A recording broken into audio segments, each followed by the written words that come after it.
السلام علیکم دوستوں، میرا نام ہے عبدالقدیر اور آپ دیکھ رہے ہیں دا فیکٹ بائی اے کیو۔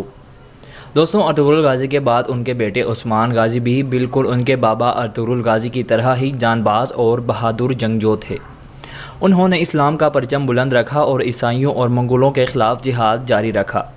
عثمان غازی پر ہی سلطنت عثمانیہ کی بنیاد رکھی گئی اور عثمان غازی کی تلوار کے آگے کوئی بھی نہ ٹک پایا اور یہ دشمنوں کے سر قلم کرتے رہے۔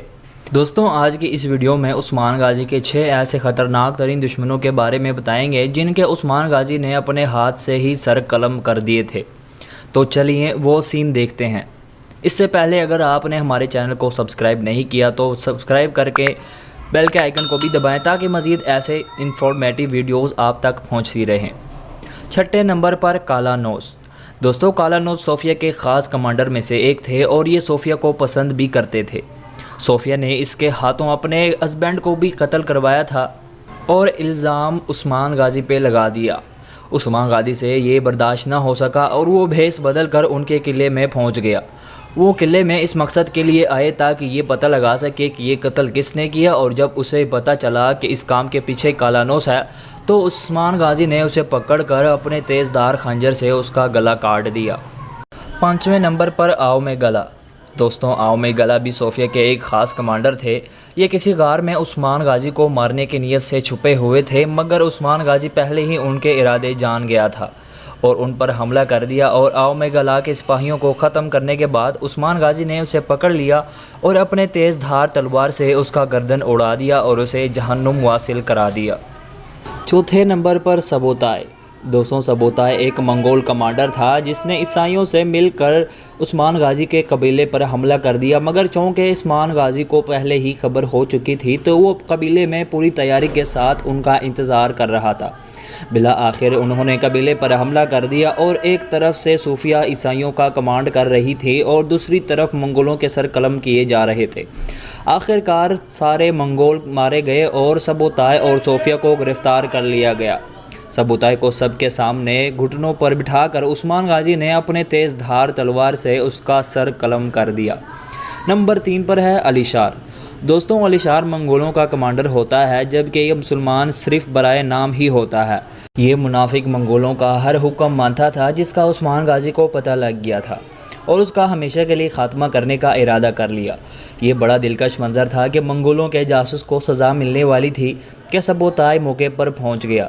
سبوتائے نے قبیلے والوں کے سامنے آ کے یہ اعلان کیا کہ حاتم اللہ کا حکم ہے کہ علی شار کو رہا کر دیا جائے، نہیں تو وہ مسلمانوں کو تباہ و برباد کر دوں گا۔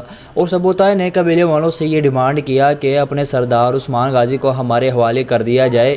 یہ سننا تھا کہ عثمان کے ساتھ ساتھ قبیلے والوں کو بھی غصہ آ گیا اور اس نے نہ صرف سبوتائے کو چپ کرایا بلکہ خوش نظر آنے والے علی شار کا گردن پرزور دار وار کرتے ہوئے اس کا گردن کاٹ دیا اور اسے ہمیشہ کے لیے جہنم واصل کر دیا۔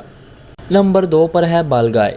دوستوں، یہاں پر بالگائے نے اپنے طرف سے چال چلی اور اپنے جال سے عثمان غازی کو گھیرے میں لے لیا، مگر عثمان غازی بھی آخر ارطغرل غازی کا بیٹا تھا اور ایسے کسی کے قابو میں آنے والا نہیں تھا، اور عثمان غازی پہلے سے ہی بالگائے کے اس چال سے باخبر تھے، اور جیسے ہی ایک طرف بالگائے نے عثمان پر حملہ کر دیا تو دوسری طرف عثمان کے سپاہیوں نے منگولوں پر حملہ کر دیا۔